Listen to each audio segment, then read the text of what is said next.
PSG manager Luis Enrique was with our very own Anita Jones here. Listen in.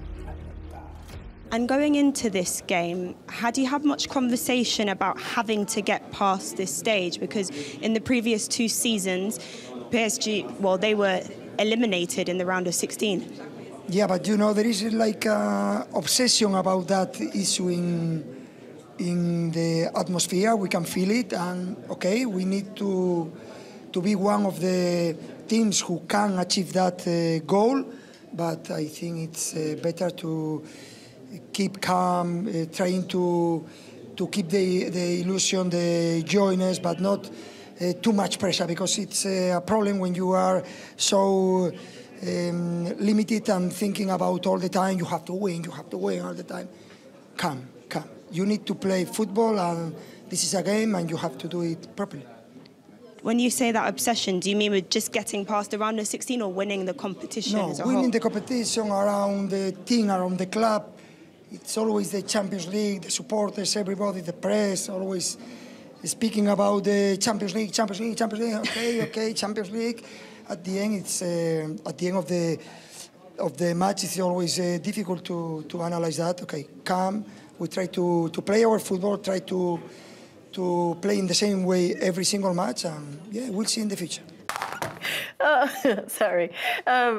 Thierry, I'm just interested in your thoughts. Luis Enrique, the way he's evolved as a coach of Paris Saint-Germain, what do you think of his journey so far at the club?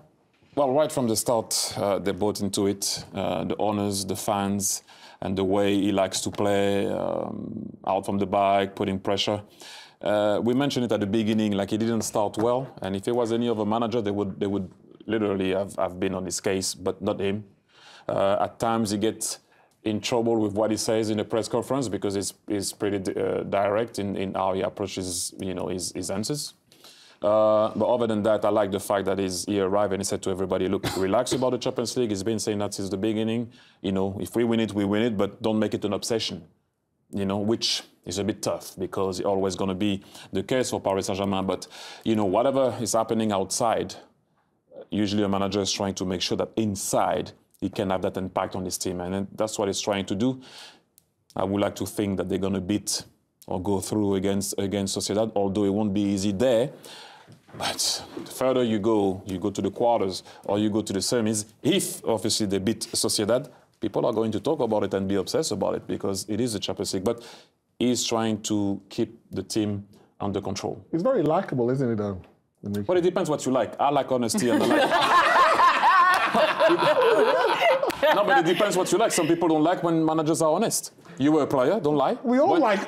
No, not every player. No, Micah, that's not true. Back me up there. Not every player like honesty after a game. We all like honesty, no?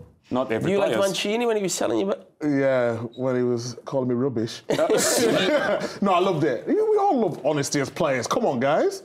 Yeah, but I mean, I think it's not just honesty, he's direct, isn't he? That's what I'm saying. And he's probably telling you stuff that you maybe don't like, even though it is honest. Not everybody likes it. I liked it. You like it, I guess. I like it. Yeah, Do you like it, Kate?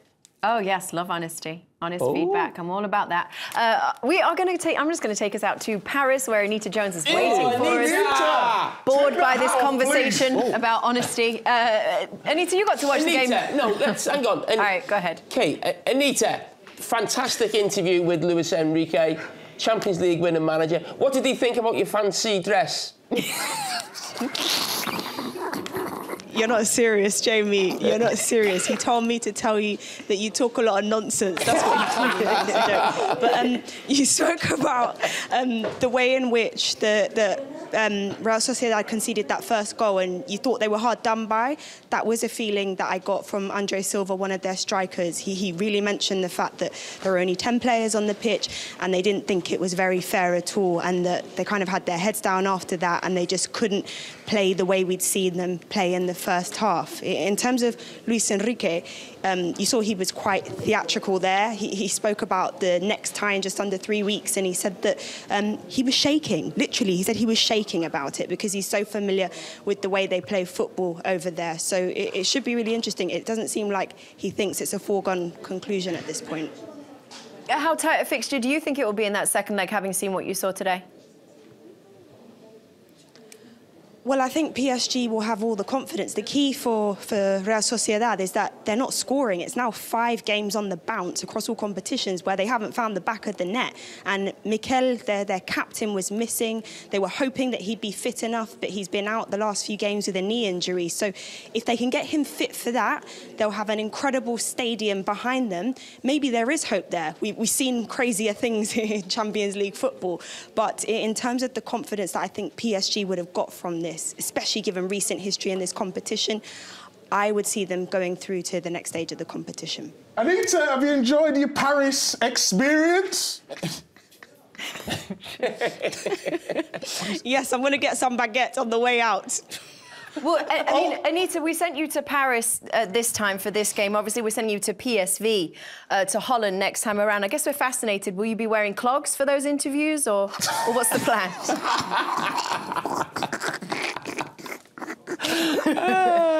Only joking. You're going on a scouting... Kate, does that deserve an answer? No.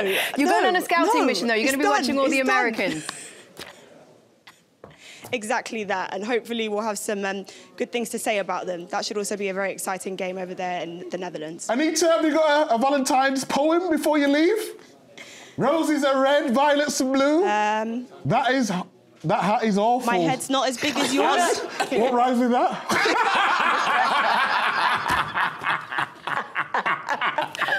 Anita, I'm so sorry. Okay, have fun, guys. I'm done. Au revoir. Au revoir. Thanks, Anita. Bye. Oh my God, the man's been slaughtered. Hey, if you come on wearing a beret, you've got to be ready. Thomas Tuchel also spoke after the game. Bayern Munich, of course, with the 1-0 loss to Lazio away in Italy. Let's listen in to what the manager had to say in that one.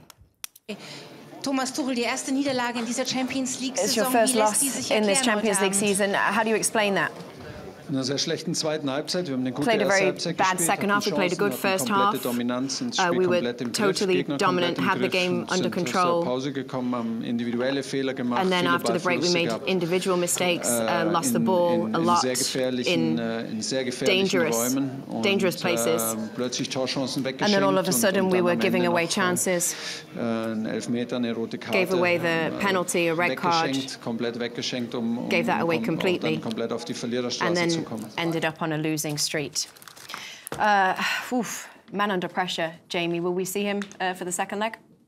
I think it's touch and go. I'm a huge Thomas Tuchel fan. I thought he was fantastic in the Premier League for Chelsea. He's a Champions League winner with Chelsea. So, you know, he excels in this competition more often than not. Great in the group stages, but on the back of what's happened in the Bundesliga, if they don't go through against Lazio, I think he will be there for the second leg, but I think if they don't go through there, I think it might be tough for him to continue in the job between now and the end of the season.